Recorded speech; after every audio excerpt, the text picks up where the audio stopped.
Silver Torch 66 presents the new KOMSCO Mint 2017 Jishin Gallus Lunar 1-ounce Silver Medallion.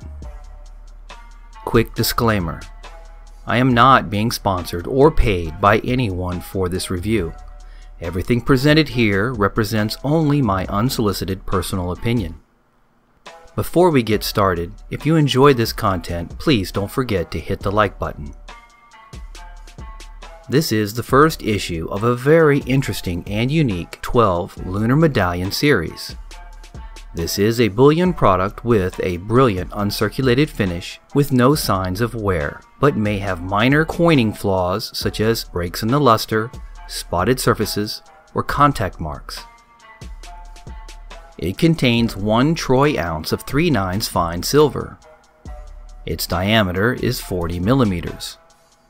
Its thickness is 3 millimeters. The mintage is 33,300 pieces. Denomination is 1 clay. For those who may not be familiar with the term clay, this is a non-legal tender denomination that represents the concept of measurement relating to land, soil, earth, or dirt. It is said to relate to the value of 1 ounce of silver to be found in a measurement of 1 clay of land. Continued on the reverse side, you will also find a Yangmyanghua, which is a clay and earthen tile slate engraved with the image of a dojabi, or goblin-like creature, on it.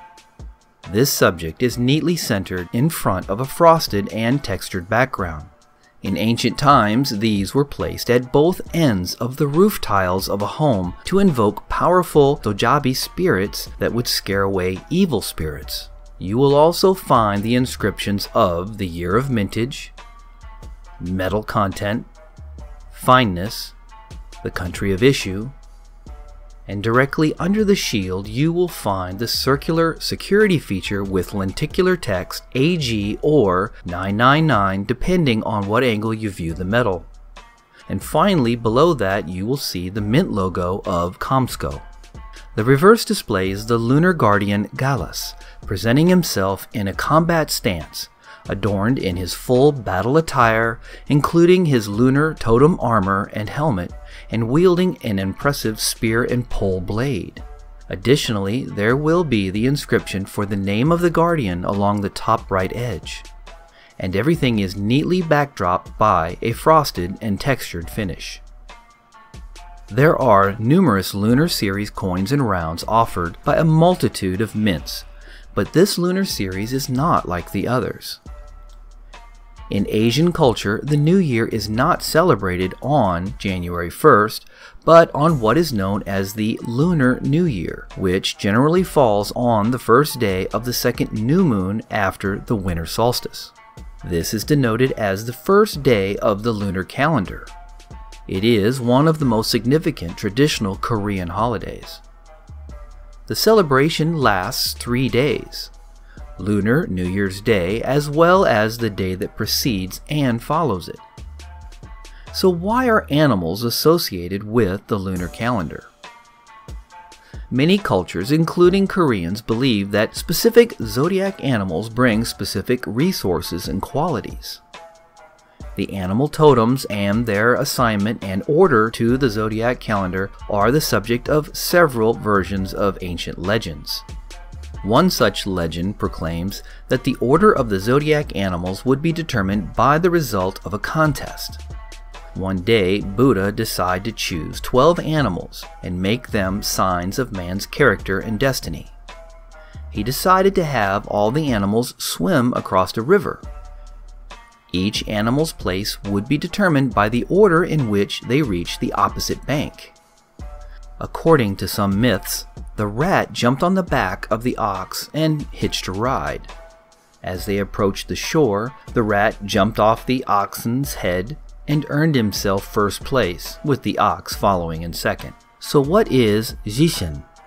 According to a Korean industry insider, Jishin represents the Korean version of the lunar animals of the zodiac, and is combined with the Shibishishin, which are the 12 mythical guardians who safeguard the earth from evil forces. They are known as the commanders of God's army and are positioned at the world's 12 bearings or clock hours, protecting every hour of the day, defeating evil spirits, plagues, and diseases that may enter from their direction. These guardians have a human form and wear the mythical armor of a zodiac totem, which imparts upon them the ability to transform and gives them certain supernatural powers of the animal they portray. And thus we have the insightful Lunar series by the KOMSCO Mint. The first medallion release is the west-facing Gallus, a magnificently designed medal representing the fierce jungle pheasant, which is known in more recent times as the rooster. The Gallus Guardian is known as the messenger of light, and the light he can emit is said to be as bright as the sun. Gallus also has a fearsome roaring sound, and it is these powers that he uses to effectively repel the demons. He also has a special pointed helmet that allows him to foresee upcoming events. My thoughts. I like the whole concept of this unique lunar series.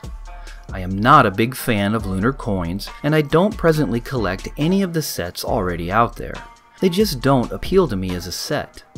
I am attracted to individual lunar coins, especially the dragon and tiger themed ones, but for the most part I am not interested in the rest.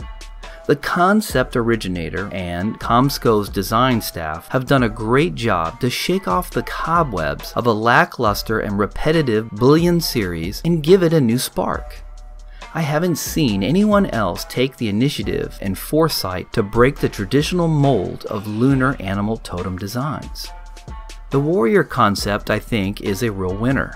Now, I might be a little biased about that because I am a career retired military guy, but I just can't help that. I found the detail in the design and the clever use of contrast from the background allows the main subject to stand out from the muted canvas. The subject is simple and yet conveys quite a lot. Initially, I was not real keen about the obverse being the same as the Chiwu series, and I've already seen many folks confused about it, thinking that the Chiwu and the Jishin are all part of the same set. But as I thought longer about it, I came to the reasoning that by keeping the obverse the same, the Mint can significantly reduce production costs for future design releases, and as long as those cost reductions are passed on to us through reduced price sales, I guess I can live with that. Next, I want to talk about quality control. I have found the KOMSCO Mint to have excellent control measures for processing and handling their finished products, but I have also been addressing many concerns from viewers from my video comment section about contact marks on the rim of KOMSCO products. I have looked into this and want to share with you what I have deduced.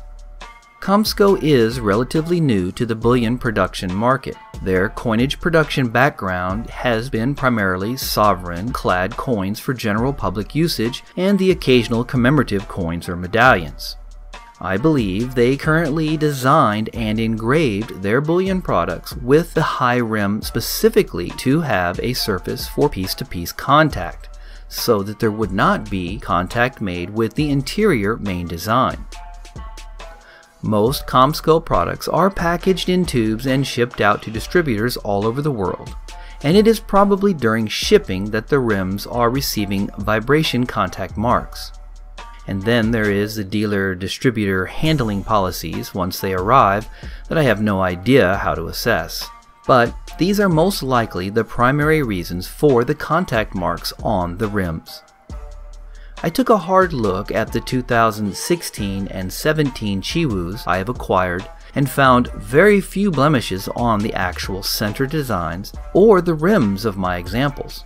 But I attribute that to the fact that I bought mine from local dealers here in Korea and they did not have to be packaged and shipped abroad.